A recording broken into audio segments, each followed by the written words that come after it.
നമസ്കാരം. രാഹുൽ മാങ്കൂട്ടത്തിൻ്റെ ജാമ്യവാദത്തെ സംബന്ധിച്ച് ഇന്നത്തെ, അതായത് 23/1/2026 തീയതിയിലെ മാതൃഭൂമി ദിനപത്രത്തിലെ ഒരു വാർത്തയാണ് ഇവിടുത്തെ വിഷയം. അതിൽ അച്ചടിച്ച് വന്നിരിക്കുന്നത് രാഹുൽ മാങ്കൂട്ടത്തിൽ സ്ഥിരം കുറ്റവാളി എന്ന പ്രോസിക്യൂഷൻ. സ്ഥിരം കുറ്റവാളി, അതായത് ഹാബിച്വൽ ഒഫൻഡർ. മാതൃഭൂമി ദിനപത്രക്കാർ അത് എഴുതിയതിൽ അവരെ തെറ്റ് പറയാൻ പറ്റില്ല. ഇന്നലെ അത്രയും ജനം കൂടി നിൽക്കുമ്പോൾ, അത്രയും മീഡിയ ഉള്ളപ്പോൾ പ്രോസിക്യൂട്ടറുടെ വാദം ഹീസ് എ ഹാബിച്വൽ ഒഫൻഡർ എന്നായിരുന്നു. എന്താണ് ഈ ഹാബിച്വൽ ഒഫൻഡർ എന്നുള്ളത് പ്രോസിക്യൂട്ടർക്ക് അറിയാത്തതാണോ അതോ അറിഞ്ഞിട്ടും പറഞ്ഞതാണോ എന്നെനിക്കറിയില്ല. ഹാബിച്വൽ ഒഫൻഡർ എന്നാൽ സമാന സ്വഭാവമുള്ള കേസുകളിൽ 2-ൽ കൂടുതൽ കേസുകളിൽ ശിക്ഷിക്കപ്പെട്ട ആളിനെയാണ് ഹാബിച്വൽ ഒഫൻഡർ എന്ന് പറയുന്നത്. സാധാരണ മോഷണം, ചീറ്റിങ്, റോബറി, അത്തരത്തിലുള്ള കേസുകളാണ് ഹാബിച്വൽ ഒഫൻഡേഴ്സായിട്ട് അവരെ നിർണ്ണയിക്കുന്നത്. രാഹുൽ മാങ്കൂട്ടത്തിൽ ഒരു ഹാബിച്വൽ ഒഫൻഡർ അല്ല. തന്നെയല്ല, ഇത് ഒരൊറ്റ കാലഘട്ടത്തിൽ പെട്ടെന്ന് ഉരുത്തിരിഞ്ഞ കേസുകളാണ്.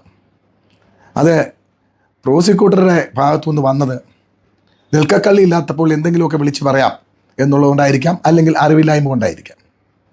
എന്തായാലും പൊതുജനത്തെ തെറ്റിദ്ധരിപ്പിക്കുന്ന തരത്തിൽ പ്രോസിക്യൂഷൻ ഇത്തരത്തിലുള്ള വിഡ്ഢിത്തങ്ങൾ വിളിച്ച് പറയുന്നത് തെറ്റാണ്. അത് ജനം കേൾക്കുമ്പോൾ ജനത്തിന് തെറ്റായ ധാരണയുണ്ടാകും. ഹാബിച്വൽ ഒഫൻഡർ, സ്ഥിരം കുറ്റവാളി രാഹുൽ മാങ്കൂട്ടത്തിൽ എന്ന് പറയുന്നത് തെറ്റാണ്. അതൊരു അഭിഭാഷകൻ എന്നുള്ള നിലയിൽ ജനത്തെ അറിയിക്കേണ്ട ചുമതല എനിക്കുണ്ട്.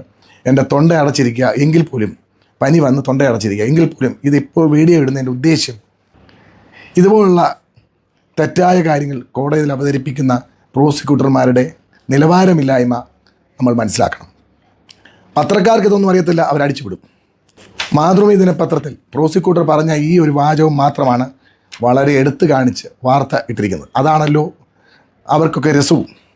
എന്നാൽ പ്രതിഭാഗം അഭിഭാഷകൻ വളരെയേറെ കാര്യങ്ങൾ ഈ കേസ് നിലനിൽക്കില്ല എന്ന് കാണിച്ച് കോടതിയിൽ വാദം പറഞ്ഞിട്ടും അതിലൊന്നും ഊന്നാതെ ഇതിൽ മാത്രം കയറി ഊന്നി പൊതുജനത്തെ അറിയിക്കുന്നതിൻ്റെ ദുരുദ്ദേശം ഒരാളെ മനഃപൂർവ്വം തേജോവധം ചെയ്യുക എന്നുള്ളതാണ്. സ്ഥിരം കുറ്റവാളി എന്നൊക്കെ കേൾക്കുമ്പോൾ ജനത്തിനുണ്ടാകുന്ന ഒരു വെറുപ്പ് അതുണ്ടാക്കിയെടുക്കാൻ വേണ്ടി ഉള്ളതാണ് ഇത്തരത്തിലുള്ള വാർത്തകൾ മാധ്യമങ്ങൾ പടച്ചു വിടുന്നത്. മാധ്യമങ്ങൾ പലവിധ സ്വാധീനത്തിലാണ് ഇത്തരം വാർത്തകൾ പടച്ചു വിടുന്നത്. എനിക്ക് ആരുടെയും ഒത്താശ വേണ്ട, എനിക്ക് ആരുടെയും സ്വാധീനവുമില്ല. ഞാൻ എൻ്റെ മനസ്സിൽ തോന്നുന്ന നീതിപരമായ കാര്യങ്ങൾ വിളിച്ചു പറയുന്നു, അല്ലാതെ ആരുടെയും അച്ചാരം വാങ്ങി പറയുന്നതല്ല. ആരുടെയെങ്കിലുമൊക്കെ അച്ചാരം വാങ്ങി പറയുന്നവർ ഇത്തരത്തിലുള്ള വാർത്തകൾ പൊതുമാധ്യമങ്ങളിലിടും, പത്രങ്ങളിലിടും, ദൃശ്യമാധ്യമങ്ങളിലിടും. യാഥാർത്ഥ്യം ജനം അറിയണം. ജനം അറിഞ്ഞില്ലെങ്കിൽ അത് വളരെ തെറ്റാണ്. നിയമത്തിലുള്ള അവബോധം ജനങ്ങൾക്ക് കുറവാണ്.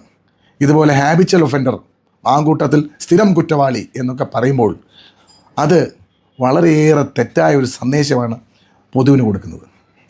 ഇത്തരത്തിൽ ഉള്ള വാദങ്ങൾ ഉന്നയിക്കുന്ന പ്രോസിക്യൂട്ടർമാർ ഒരു പരാജയമാണ്. ആ പ്രോസിക്യൂഷൻ ഒരു പരാജയമാണ്. അത് പ്രോസിക്യൂഷനെ ഒരു അവമതിപ്പാണ്. ഇത് നിയമം അറിയാവുന്ന വക്കീലന്മാരും മാധ്യമപ്രവർത്തകരും പൊതുജനങ്ങളുമൊക്കെ സമൂഹത്തിലുണ്ട് എന്നുള്ളത് അവരറിയുന്നില്ല. ഇവർ ഇത്തരത്തിലുള്ള വിഡ്ഢിത്തങ്ങൾ വിളിച്ചു പറയുമ്പോൾ അത് ഈ സർക്കാരിനും പ്രോസിക്യൂഷനും ഒക്കെ ഒരു നാണക്കേടാണ്. അതുകൊണ്ട് നിങ്ങൾക്ക് മനസ്സിലാക്കണമല്ലോ, സ്ഥിരം കുറ്റവാളി എന്നുള്ളത് ഒരു കാരണവശാലും ഇങ്ങനെയുള്ള കേസുകൾക്കല്ല. ഇനി അഥവാ ഇങ്ങനെയുള്ള കേസാണെങ്കിൽ പോലും 2-ഓ അതിലധികമോ കേസുകൾ കോടതിയാൽ ശിക്ഷിക്കപ്പെടണം, എങ്കിലേ അയാളെ ഹാബിച്വൽ ഒഫൻഡർ എന്ന് പറയാൻ പറ്റൂ. രാഹുൽ മാങ്കൂട്ടത്തിനെ ഒരു കേസിലും ശിക്ഷിക്കപ്പെട്ടിട്ടില്ല. രാഹുൽ മാങ്കൂട്ടം കുറ്റാരോപിതൻ മാത്രമാണ്, കുറ്റം ചെയ്ത ആളല്ല. കുറ്റം ചെയ്ത ആളാണെന്ന് കോടതി തെളിയിച്ചിട്ടില്ല, കോടതിയിൽ ശിക്ഷാവിധി വന്നിട്ടില്ല. അതുപോലെ തന്നെ പ്രോസിക്യൂട്ടർ ഒരു വാക്കും കൂടി ഉപയോഗിച്ചു, സീരിയൽ റേപ്പിസ്റ്റ്, സീരിയൽ കില്ലർ എന്നൊക്കെ കേട്ടിട്ടുണ്ട്. സീരിയൽ റേപ്പിസ്റ്റ് ഒരു കേസിൽ വാദിക്കുമ്പോൾ അവനവനെ സ്ഥാപിച്ചെടുക്കാൻ ഒന്നുമില്ലാതെ വരുമ്പോൾ എന്തെങ്കിലുമൊക്കെ പറഞ്ഞ് ഷൈൻ ചെയ്യുക എന്നുള്ളൊരു കാര്യം പലർക്കുമുണ്ട്. അത് ശരിയല്ല. സീരിയൽ റേപ്പിസ്റ്റ്, ഹാബിച്വൽ ഒഫൻഡർ എന്നൊക്കെ പറഞ്ഞ് സ്ഥാപിച്ചെടുക്കുക, അത് ശരിയായ നടപടിയല്ല. അത് പ്രോസിക്യൂഷൻ ആയാലും ഡിഫൻസ് ആയാലും. ചിലരുണ്ട് ഉത്തരം മുട്ടുമ്പോൾ കൊഞ്ഞനം കുത്തുക എന്ന് പറയുന്നത്. ഇപ്പോൾ ഈ കൊഞ്ഞനം കുത്താണ് ഈ പത്തനംതിട്ട ജില്ലാ പ്രോസിക്യൂട്ടർ അവിടെ കാണിച്ചത്. ഒട്ടും ശരിയല്ലാത്ത ഒരു നടപടിയായിപ്പോയി അത്. അപ്പോൾ ഇത് നിങ്ങൾ മനസ്സിലാക്കുക. നന്ദി, നമസ്കാരം.